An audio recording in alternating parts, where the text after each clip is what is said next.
Yohanes 2, 7, 8 Saudara-saudara, saya tidak menulis kepada Anda perintah baru, tetapi perintah lama, yang Anda miliki sejak awal. Perintah lama adalah kata yang Anda dengar dari awal. Sekali lagi, saya menulis perintah baru kepada Anda, yang benar di dalam Dia dan di dalam Anda, karena kegelapan sudah berlalu, dan terang yang benar sudah bersinar. Di sini, perintah adalah tunggal, jadi dia memikirkan perintah tertentu. Dengan demikian, ini bukan referensi ke hukum Musa dengan 500 perintahnya, termasuk 10 perintah yang terkenal. Tetapi perhatikan pernyataan paradoks yang dia buat. 1 Yohanes 2, 7, Aku tidak menulis kepadamu perintah baru. 1 Yohanes 2, 8, Perintah baru yang kutuliskan kepadamu.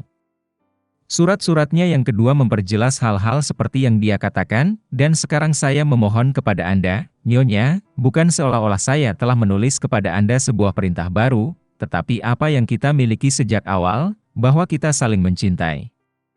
2 Yohanes 1, 5. Ini adalah perintah kuno yang diberikan oleh Yesus kepada para rasulnya beberapa dekade sebelum surat-surat Yohanes. Kita menemukannya dalam Injil Yohanes pukul 13.34, Aku memberikan perintah baru kepadamu, kasihilah satu sama lain. Seperti aku telah mengasihi kamu, kamu harus saling mengasihi. Tetapi perhatikan bahwa Yesus mengacu pada ini sebagai perintah baru.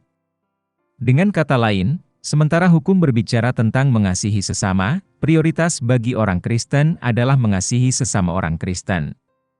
Jadi Paulus menulis dalam Galatia pukul 6.10, karena itu, selagi ada kesempatan, marilah kita berbuat baik kepada semua orang, terutama kepada keluarga orang percaya.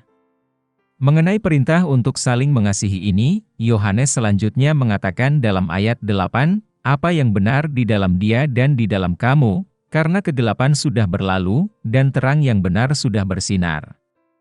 Artinya, perintah ini digenapi di antara mereka yang lahir dari Allah, yang sebagian besar isi 1 Yohanes adalah, yaitu, mencirikan perilaku mereka yang lahir dari Allah. Terang yang sesungguhnya sudah bersinar adalah fakta bahwa pengudusan telah memantapkan dirinya di antara mereka yang lahir dari Allah sedemikian rupa sehingga mereka menggambarkan keserupaan dengan Kristus yang berbeda dari dunia. 1 Yohanes 2, 9 orang yang mengatakan bahwa ia ada dalam terang, tetapi secara khas membenci saudaranya, telah ada dalam kegelapan, dari awal, sampai sekarang. Sekali lagi, ini tidak mengacu pada peristiwa yang tidak seperti biasanya orang tersebut. Sebaliknya, berada di present tense, mengacu pada seseorang yang secara khas membenci saudaranya, meskipun ia mengaku ada dalam terang. Ini berbeda dengan kamu dari ayat 8 yang ditunjukkan oleh Yohanes memang saling mencintai. Jadi di sini Yohanes mengacu pada orang Kristen palsu. Fakta ini lebih lanjut dikuatkan oleh apodosis, kesimpulan atau diagnosis dari conditional clause, ada dalam kegelapan, dari awal, sampai sekarang. Saya menambahkan, dari awal, karena dalam mengatakan, sampai sekarang, dia menyiratkan awal. Pernyataan ini mendukung konsep ketekunan orang-orang kudus.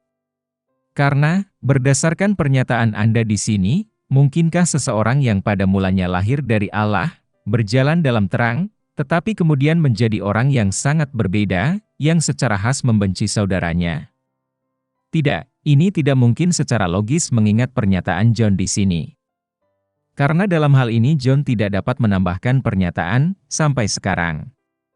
Pernyataan yang lebih eksplisit menegaskan ketekunan orang-orang kudus akan muncul dalam 1 Yohanes pukul 2:19. Orang yang secara khas membenci saudaranya mengungkapkan bahwa mereka tidak pernah dilahirkan dari Tuhan sejak dulu hingga sekarang. Dia yang secara khas mencintai saudaranya, secara khas berdiam dalam terang, dan tidak ada alasan untuk tersandung padanya.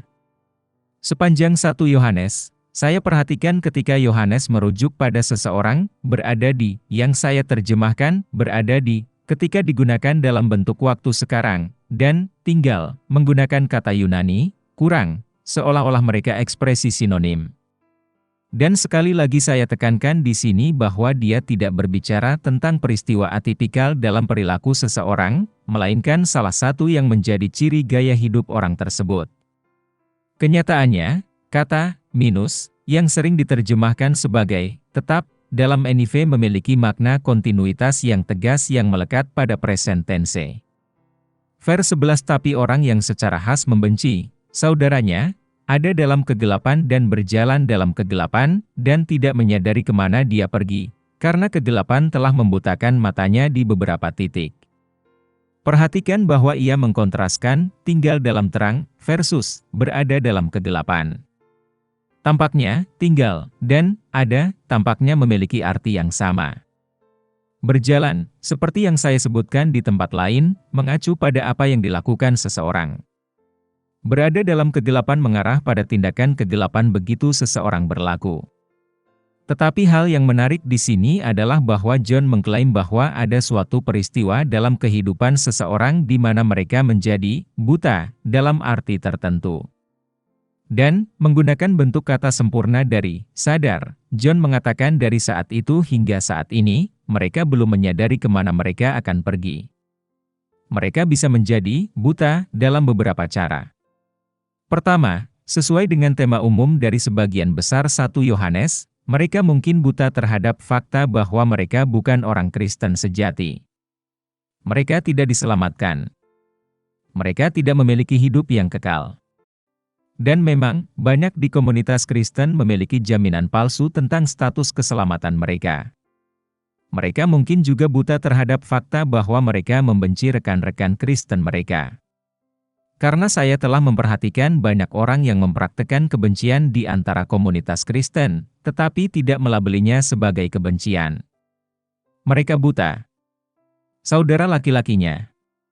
Beberapa orang mengklaim bahwa karena istilah saudara digunakan, 1 Yohanes bukan tentang membedakan orang Kristen palsu dari orang Kristen sejati, karena Alkitab tidak pernah menyebut orang Kristen palsu sebagai saudara.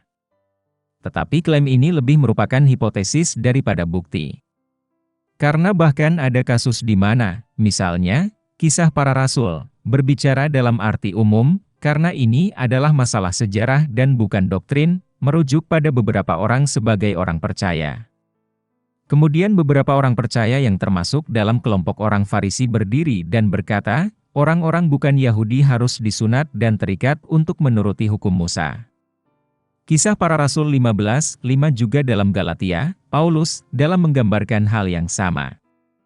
Insiden, hal ini muncul karena beberapa saudara palsu menyusup ke barisan kami untuk memata-matai kebebasan yang kami miliki di dalam Kristus Yesus dan menjadikan kami budak. Galatia 2:4. Menarik untuk dicatat bahwa setiap kali saudara digunakan dalam bentuk tunggal, Yohanes menggunakan frasa saudaranya, tampaknya untuk menerapkannya secara umum. Dan pertimbangkan pernyataan ini. Tidak seperti Kain yang berasal dari si jahat dan membunuh saudaranya pada suatu saat. Dan mengapa dia membunuhnya? Karena perbuatannya jahat dan saudaranya benar. 1 Yohanes pukul 3:12. Seseorang yang secara khas membenci saudaranya adalah seorang pembunuh, dan Anda telah menyadari bahwa tidak ada pembunuh yang memiliki kehidupan abadi di dalam dirinya. 1 Yohanes pukul 3:15.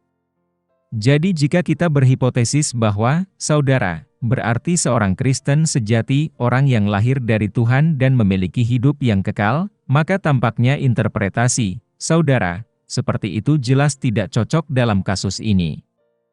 Kain adalah saudara Habel. Habel adalah orang yang benar, tetapi Kain tidak digambarkan sebagai semacam kelas 2 di antara orang benar, melainkan dia dari si jahat, dan mengingat bahwa dia adalah seorang pembunuh, dia tidak memiliki hidup yang kekal di dalam dirinya.